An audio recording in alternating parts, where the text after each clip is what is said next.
friends and welcome to the last video of inheritance. In this video, I'll be talking about nesting.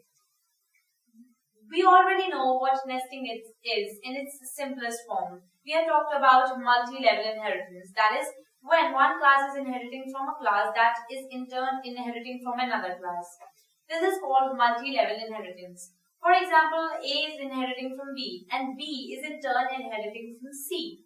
This is known as multi-level inheritance. But can we only have nesting of this type where one class is being inside the other class, or where we are inheriting one class from another class? Can't we just directly put another class into one class? We can do that. We have already discussed about it. But what if we take the objects of one class and put it into our class? What will happen? We are indirectly trying and containing this class into this class. That is, for example, I am having class A, which I have made objects OB1 and OB2, and I am using these objects in class B. So this is going to be a containment or containership.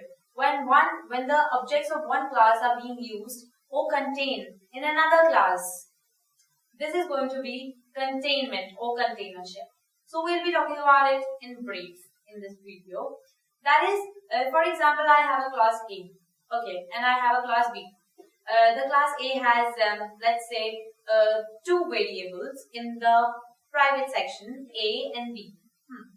And in the public section, it has also two variables, X and Y.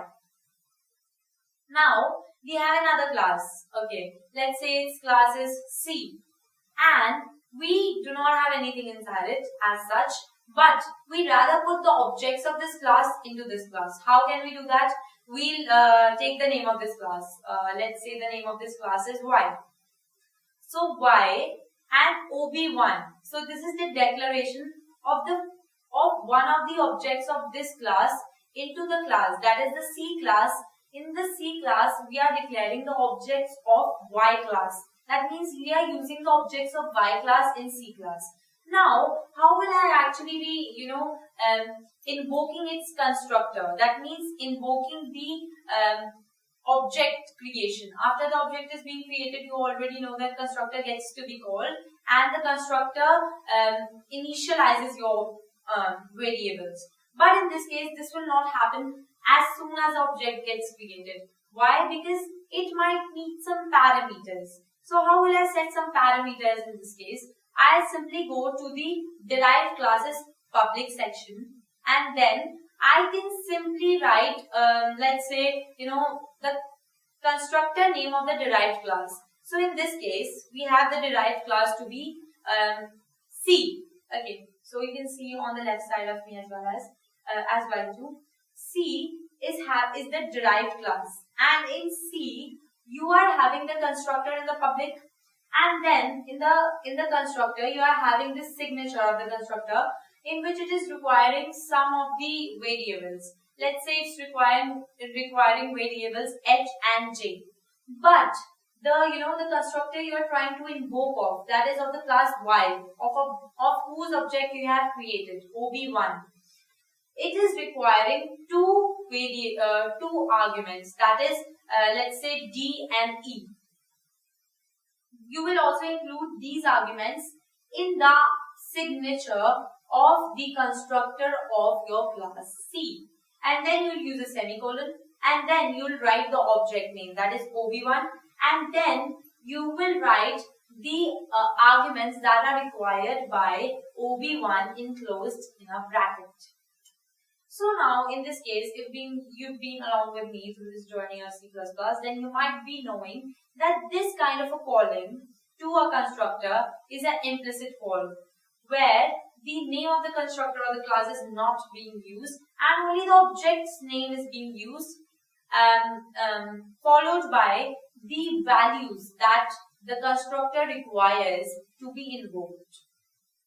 But in the previous videos, I've already told you about many cases in which I was doing a rather explicit call. For example, I've told you about the multiple inheritance, in which also we were trying and taking parameters for the different base classes. In that case, we were writing the class name, which can also be considered as the constructor name, and then we were writing the name of the arguments that we require for that constructor to be invoked. In this case, we are rather writing the object name followed by the arguments that are required by the constructor, which is having these objects to be invoked. This is simply like, for example, let's not complexify things, and I'll explain you in a bit more deep manner by a kind of a recap. For example, I have a class A, and then I go to void main, and in main I create an object of class A. How will I do that? A, OB1, semicolon.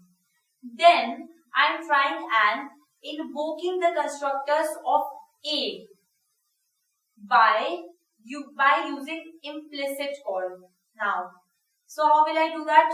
OB1, and then I'll write the parameters required, and then enclosed by a semicolon, and then terminated by a semicolon. This is also going to initialize or invoke my constructor. The same thing is happening in the case of containment, where we are taking the object of one class and putting those objects instead of inheriting that class, we are taking the objects of that class and putting the objects of that class into another class. So I hope that you are clear with containment. Now I'll try and explain you about the type of relationships that you can have in a inheritance. That is a relationship, has a relationship, and holds a relationship. A relationship is simply the relationship of inheritance, where one class is inheriting from another. Has a relationship is the kind of relationship where instead of inheriting from the class, you are using the objects of the class in another class. And holds a relationship is exercised when no ownership is defined. Now you might think that is ownership defined in a has a relationship? Yes, it's defined in a has a relationship. Ownership is the responsibility of creating and destructing the different variables that are of a class. But in the holds relationship, this ownership is missing because the variables are being passed as references or points of reference, and as a result, you don't have any ownership. As a result, this is known as the holds a relationship. I hope you're clear with the concept of inheritance.